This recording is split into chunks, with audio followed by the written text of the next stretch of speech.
हाँ तो बेटा आज के हम इस लेक्चर में देखने जा रहे हैं यूजेस ऑफ मेटल। ये बोल सकते हैं कि मेटल्स का जो जिनका यूज़ है मेटल्स का, उनका यूज़ डायग्नोसिस में या फिर कीमोथेरेपी में किस प्रकार से किया जाता है, कैसे यूज़ होता है। ठीक है, तो अपन देखते हैं। तो स्टार्ट करते हैं। Metal and there compounds have found applications in both. ठीक है, मेटल्स और उनके कंपाउंड्स का क्या है एप्लीकेशन, देखा गया है कहाँ पर, डायग्नोसिस में एंड कहाँ पर, किस में देखा गया है, आपके थेरेप्यूटिक फील्ड में देखा गया है, यानी कि थेरेपी वगैरह में देखा गया है। Particularly in the areas of medical imaging and cancer treatment, medical imaging and cancer treatment में भी देखा गया है। डायरेक्टली अपन बात करते हैं फॉर डायग्नोसिस। डायग्नोसिस के लिए कौन कौन से मेटल्स का यूज़ किया जाता है। One is gadolinium and second is technetium. Gadolinium जो है उसको अपन GD से रिप्रेजेंट करते हैं। गैडोलिनियम बेस्ड कॉन्ट्रास्ट एजेंट जो होते हैं वो GVAS रहते हैं। क्या रहता है बेटा, GVAS। मैं यहाँ पर आपके लिए लिख भी देता हूँ, GVCA और S, कुछ इस तरीके से रहता है। ठीक है, तो GVCAS की फॉर्म में रहता है। ठीक है, तो ये सारे are used in magnetic resonance imaging, bracket में है MRI। MRI की फॉर्म क्या है, मैग्नेटिक रेजोनेंस इमेजिंग। MRI की क्या होती है, फुल फॉर्म होती है for enhance visualisation of organs and tissues. ठीक है, तो गैडोलिनियम बेस्ड कॉन्ट्रास्ट एजेंट रहते हैं कौन से, GVC। इनका यूज़ किस में किया जा रहा है, MRI में किया जा रहा है, मीन्स मैग्नेटिक रेजोनेंस इमेजिंग, यानी कि MRI में किया जा रहा है।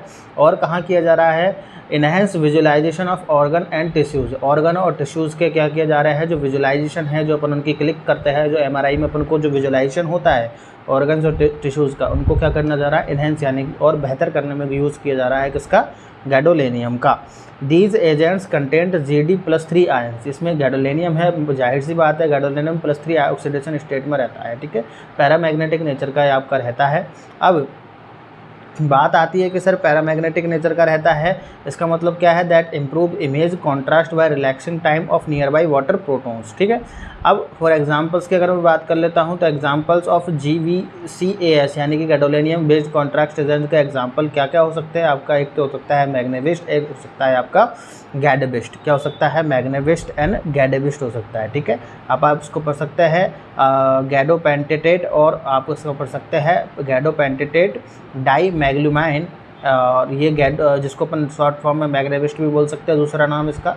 और गैडोविस्ट है, उसको अपन क्या बोल सकते हैं, गैडोविस्ट्रॉल। ठीक है, तो ये थी आपकी गैडोलिनियम, जिसका यूज़ किस में जा रहा है, डायग्नोसिस में किया जा रहा है। किस में यूज़ किया जा रहा है, डायग्नोसिस में। ठीक है, अब क्या कर सकते हैं, और अपन सेकंड पार्ट कौन सा अपना मेटल यूज़ होता है, एक होता है अपने का technetium 99M। Technetium 99M, technetium वो किससे रिप्रेजेंट करते हैं, TC। इससे क्या होता है, टेक्नीशियम। तो 99M technetium is a radio isotope. ये क्या होता है बेटा, आपका एक रेडियो आइसोटॉप होता है जिसका यूज़ किया जाता है न्यूक्लियर मेडिसिन इमेजिंग टेक्निक्स में। किसमें, न्यूक्लियर मेडिसिन इमेजिंग टेक्निक्स में यूज़ किया जाता है। उसका एग्जांपल क्या है, एक स्पेक्ट क्या है, एक एग्जांपल है। स्पेक्ट की फॉर्म क्या होती है, single photon emission computed tomography. Single photon emission computed और टोमोग्राफी, इसमें क्या किया जाता है, यूज़ किया जाता है किसका, टेक्नीशियम का यूज़ किया जाता है। ठीक है, तो बेटा और ये टेक्नीशियम क्या रहता है, ये गामा रेज को क्या करता है, इमिट करता है। गामा रेज को क्या करता है, इमिट करता है। और इन गामा रेज जो इमिट होती है, यानी कि गामा रेज जो निकलती है, उनको डिटेक्ट करने के लिए हमारे पास क्या होता है, गामा कैमरा होता है। और ये गामा कैमरा अलाउ करता है for the visualisation of organs and tissues. ठीक है, तो स्पेक्ट का जो टेस्ट होता है उसमें अपने ऑर्गन्स और टिश्यूज़ के विजुअलाइजेशन को, यानी कि उनके दिखाव, उनका जो एक पेपर निकल के आता है ना शीट से, इस पर अपन के ऑर्गन्स, टिश्यूज़, मसल्स वगैरह दिखती है। ठीक है, तो उनके विजुअलाइजेशन को क्या करता है, अलाउ करता है। ठीक है, तो ये था आपका डायग्नोसिस के लिए किसका, गैडोलिनियम का, और टेक्नीशियम 99M का यूज़ किया जाता है। Second part is the chemotherapy. Chemotherapy में आपका 3 चीज़ों का यूज़ किया जाता है। PGR, P से प्लैटिनम बेस्ड कंपाउंड हो गया, G से गैलियम बेस्ड कंपाउंड हो गया, और R से रूथेनियम बेस्ड कंपाउंड हो गया। ठीक है, प्लैटिनम बेस्ड कंपाउंड की अगर बेटा मैं यहाँ पर बात करूँगा तो सिस प्लेटिन एग्जाम्पल होता है, कार्बोप्लेटिन आपका एग्जाम्पल होता है, एंड ऑक्सिले प्लेटिन आपका एग्जाम्पल होता है। तो ये सिस्प्लेटिन, कार्बोप्लेटिन और ऑक्सिलोप्लेटिन, ये सारे प्लेटिनम बेस्ड कीमोथेरेप्यूटिक क्या है, एजेंट्स है। ठीक है, इनका यूज किस में किया जाता है, as a platinum based compound use किया जाता है। Used in treatment of various type of cancer, बहुत सारे टाइप्स के कैंसर्स के क्या किया जाता है, यूज़ किया जाता है। लाइक टेस्टिकुलर कैंसर हो गया आपका, टेस्टिस का जो कैंसर होता है, ओवेरियन यानी कि फीमेल्स में जो ओवरी का कैंसर होता है, लंग्स के कैंसर में, ब्लैडर कैंसर में अपन भी इसका यूज़ कर सकते हैं, ठीक है। और ये कंपाउंड जो होता है वो क्या कर लेता है, यानी कि प्लेटिनम बेस्ड कंपाउंड जो होता है वो डीएनए के साथ क्या बना लेते हैं बेटा, अडक्ट बना लेते हैं और डीएनए का रेप्लिकेशन और ट्रांसक्रिप्शन को क्या कर देते हैं, रोक देते हैं। अब डीएनए का ट्रांसक्रिप्शन और रेप्लिकेशन दोनों रुक जाएंगे तो यानी सेल की ग्रोथ बंद हो जाएगी, और सेल की ग्रोथ बंद हो जाएगी तो सेल की क्या हो जाएगी, वहाँ पर डेथ हो जाएगी। सेल की क्या हो जाएगी, एपोप्टोसिस हो जाएगा, सेल का डेथ होना, ठीक है। तो ये प्लेटिनम बेस्ड कंपाउंड करके किया जाता है, यहाँ पर कीमोथेरेपी में यूज़ किया जाता है। तो कैंसर सेल की रेप्लिकेशन को और ट्रांसक्रिप्शन को रोक देता है, जिससे कैंसर सेल की डेथ हो जाती है। इज इट क्लियर और नॉट। नेक्स्ट होता है आपका गैलियम कंपाउंड। गैलियम नाइट्रेट जो होता है इसके एंटी कैंसरस प्रॉपर्टीज़ के लिए इन्वेस्टिगेट किया गया था। गैलियम कंपाउंड में कौन सी प्रॉपर्टीज होती है आपकी, एंटी कैंसरस प्रॉपर्टीज़, ठीक है।